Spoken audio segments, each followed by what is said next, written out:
The RPCs, the rules of professional conduct, say the clients are yours, but so long as the boss can poach them, then the practical reality on the ground is that they are hers. So make no mistake, you've not been building a practice, for better or for worse, not to be harsh. In today's office hours, we're here to talk about making your first employee hire, giving notice to a bad boss, and the 2,000 billable hour requirement. If you want to submit a question that we might feature on a future episode, email questions@time.org. That's questions@thyme.org. Question 1. Hi, John. I'm a true solo practitioner, and I've hit the point where I'm just too busy to keep doing everything on my own. I'm looking for a phone answering service that can take calls when I'm unavailable, filter out matters that aren't within my practice area, and book qualified potential clients directly on my calendar for consults. I'm also considering hiring a remote paralegal or legal assistant. I've heard people mention paralegals in the Philippines. For our context, my practice focuses on family law, estate planning, transactional business law. I'd love to hear any recommendations. This is fantastic. There's a whole bunch of grab bag of stuff to go into here. First off, receptionist service. I recommend Smith.ai, Lex Reception, Backroom Betty, Ruby Receptionist. All of those are legal. They'll do everything you just said. They'll do it 24/7, and they'll filter for practice area. They'll fill out intake. They'll schedule. They'll forward calls. You can set them by time. You can set them by matter. You can set them by forwarding phone. It's very helpful. They'll help you get set up no matter what system you're on. They are hit and miss. I always recommend long-term hiring in-house for quality items, and your intake is the very first thing that any client is going to interface with you on. So make sure it's high quality, and these services are better than nothing, but I'm not going to lie, some of the receptionists they hire are not the sharpest, or they're very blunt on, you're just going to get mixed results. Still, mixed results are better than no results. So keep that in mind. I would also recommend considering other staffing options, professional legal temp agencies, or hiring a part-time W-2 paralegal. If the reason you're going overseas to the Philippines is cost, I would recommend hiring in-state or in-country for legal work, but out-of-country for things like calendaring, admin. It depends what you mean by paralegal. We all call paralegals different things. I'm going to go by the definition of paralegal does motions prep and document review, and a legal assistant does calendaring and reception work. That's generally how I divide them, but your mileage may vary. I'm going to presume you mean paralegal, so I'm going to recommend you hire in country. Going overseas just for cost usually will cause you more stress because the time difference is pretty significant. There can be cultural divide, and so you'll end up having to baby this individual more than I think your time can afford. Conversational answering services can help. They have less scripts, but are often more expensive. Again, I think your time arbitrage here is too precious to waste on something like that. Bottom line, though, I would also recommend ditching 2 of your practice areas. Figure out which one of your practice areas are the most profitable and get rid of everything else, because you're going to be juggling too many plates to figure out the generalities. For example, me and Mr. Hemmett, when we first started, we did real estate transactions and wills and estates, and we did probate litigation, and we did family law. And there was just so many forms of different intake items to keep track of on the phone that like our administrative footprint was like 2 or 3 times bigger than it needed to be. You need 2 or 3 different sets of information on the website. You need SEO that it's harder for Google to know what you do if you do 3 or 4 things. There's just so many considerations for what can happen when you need to transition between different practice areas, your admin and your staff. And also you as a practitioner, you can't get really, really good at one practice area if you're constantly dividing your time and attention in CLEs between 3 or 4. That would be my recommendation. Get one thing and get it really good, because then you can truly be one of the greats, and it'll streamline your thinking. It'll lessen the administrative burden. It's benefits across the board. And you can recruit people who are passionate about one area, right? It's hard to go to an associate who's young and hungry and be like, yeah, I've got a business in family law and probate litigation practice. How's one of those sound, right? And then it could just create a little bit of friction there. So keep that in mind. But beyond that, my recommendation is really go into any interview with the intent of not finding someone of experience per se, but of someone you can spend 10 hours in a room with without strangling each other, right? Without your phone too, no cheating. That's how we made our first hires. Beyond myself, I was a fluke. I found Mr. Hemmett after coming back home from working in the NGO and government, and then I found someone who I trusted by word of mouth. Brought her in. She's Katie. She's still with us, 7 years later, and she's a fantastic paralegal, by the way. And then we just went from there. Eventually, we got big enough that now you can put up a website and be credible. But I would recommend for most people when they're small, just word of mouth, network. Find someone whose paralegal is excellent that they're letting go of. We found a paralegal that way when she was laid off because her managing attorney was not a good enough businesswoman to maintain enough work. And that was our boon because she has made us hundreds of thousands of dollars since. Fantastic, fantastic stuff. So usually when it comes to good people, other people's misfortune can be your treasure. So lots of things to think about. Excellent question. We'll be right back. Support for the show comes from Time. Time captures every billable email on cases and turns them into client-friendly time entry descriptions completely hands-free. No more lost time, no more pre-billing reviews, just up to 30% more revenue. Get a free demo at thyme.org/factor. That's time.org/factor. And we're back after a quick break.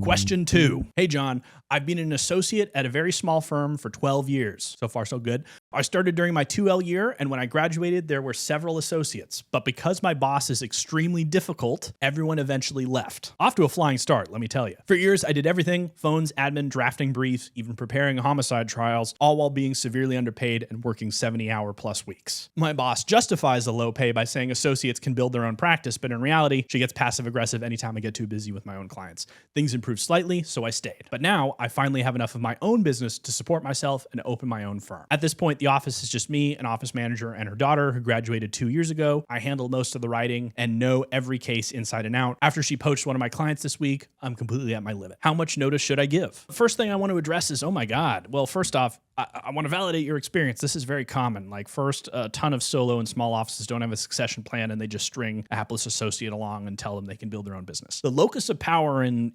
any business, particularly in law, is where the revenue comes from. And right now, the revenue and the systems belong to her. You've never been building your own practice, right? Not in the RPCs, the rules of professional conduct, say the clients are yours, but so long as the boss can poach them, then the practical reality on the ground is that they are hers. So make no mistake, you've not been building a practice, for better or for worse, not to be harsh. But I think this is a great opportunity because you are now poised to strike out on your own and hang a shingle because you've already been a de facto proxy business owner, partner by your own hand for quite some time, and you've not been reaping any of the rewards for it. So I think you deserve that. I want to really push you to be more independent. Now, this depends on practice area and workload, but I think timing is really the only question. Giving notice is appropriate here, but the notice is really for your clients, not your boss, right? Your responsibility is to make sure their files are ready for transition, regardless of where the clients decide where they land, either with you, with their boss, with your boss, or at another third-party place. But it sounds like you're pretty confident they'll come with you, so I think you should stick with that instinct. If you want a total break and you're feeling generous, around 4 weeks is a reasonable benchmark for a smooth, total handoff, but be prepared for a lot of games and pushback. I personally would be more aggressive. I'd give 1 or 2. Right? 12 years is a lot of service for no equity, for being a difficult person, for running all her admin, intake, and running her cases and trials. You should have a lot of leverage, but it looks like she's already pining to replace you because she's brought in her daughter, which, by the way, I never respect. I don't think they're bad people, but I don't respect law offices that are run by a single family because that's not a meritocracy. I respect meritocracy, right? If you're hiring your buddies and they don't, you better be ready to justify why they're the best in the business, because otherwise the first thing everyone's going to think when you see, Hosner and Sons is that the son is a bumbling moron and he's riding his father's coattails. I don't like that, particularly when there's an associate like you who, in my opinion, should be ready to swoop in and take over the reins to take the place to victory. But it looks like your boss is too poor of a leader to keep really coalesce a team around them. And that's the barometer for long-term success in the law, not your actual legal practice. It's your ability to manage an administration, which is the great irony of law school, the LSAT, and the bar, is that none of that's on there. So that's why you're running into stuff. Once you give your notice, whether it's 2, 4 weeks, whatever you may judge is appropriate under the RPCs of your jurisdiction, you may be asked to leave immediately. This is actually something we do. It's nothing for us. It's nothing personal. It's if there are concerns about clients or work product, we usually don't want someone sitting around for 2 weeks. We just politely show them the door and say, thanks so much. So be ready to be separated immediately. So I'd recommend telling your clients either slightly before or right at the same time as you tell your boss. Send everyone and send all of your clients an email and BCC all at once so they don't have each other's contact, and send an email to your boss at the exact same moment so she can't clamp down on communication to cut you off if she reacts poorly, which it sounds like she will. Even bosses, particularly small firms who claim to support building your own practice, often react really badly when you do, like when you actually launch. But you're a 12-year lawyer, right? It's time to hang your own shingle, keep overhead low, and enjoy being your own boss and doing all that work and actually getting paid for it properly. So best of luck to you. We'll be right back. Don't forget to share the show if you're enjoying it so far. Support for the show comes from LegalRev. They don't just market law firms, they grow them. With smart SEO, Google Ads, web design, and AI-ready search strategies, they make sure your next client finds you first. If you're ready to win online, go to legalrev.com/factor. That's legalrev.com/factor. Like, subscribe if you're enjoying the show so far. Welcome back to the discussion.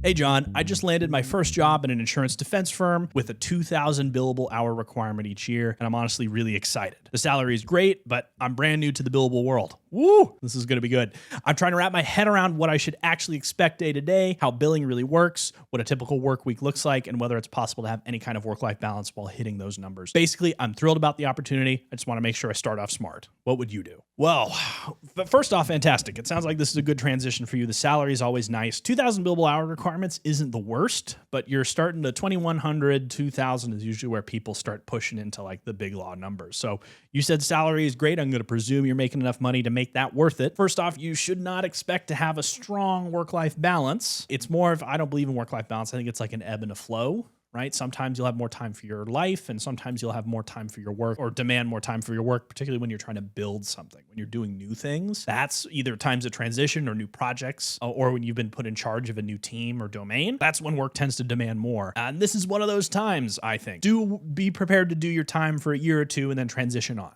That being said, I don't want to be pessimistic. I'll lead into some tips on how I help you out. When billing, break everything down into the smallest possible component tasks. So if you prepare something, bill every step of that preparation, including things like reviewing documents, drafting, revising, and prepping, right? Each of those is distinct. Not only will you be more detailed and stand out to management, but you also give yourself more credit because when you do block billing, it tends to lose some of those details and that work that goes into that production. So you end up being in the office for even longer to hit these hours. And thinking this way makes hitting billables far more manageable. It's muscle that's going to suck to develop, but once you develop that reflex of reaching for the timer every time you do something, it'll get a lot easier. My personal opinion is always have your timer running. Don't always be billing, always have your timer running and book the time that isn't billable to admin. And this isn't necessarily to get you more time, it's just to get you used to like constantly like, hey, ate lunch, right? You're getting used to starting and stopping your timer, to code switching between tasks.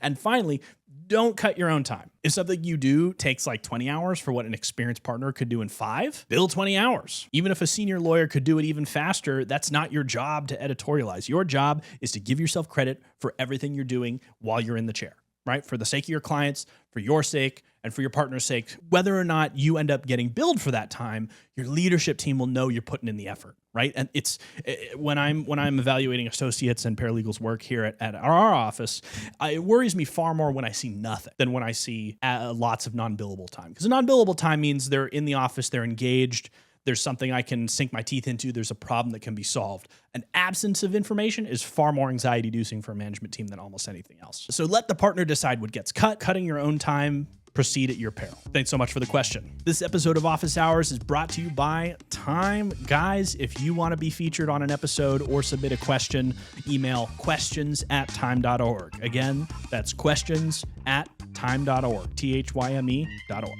I'll see you next week.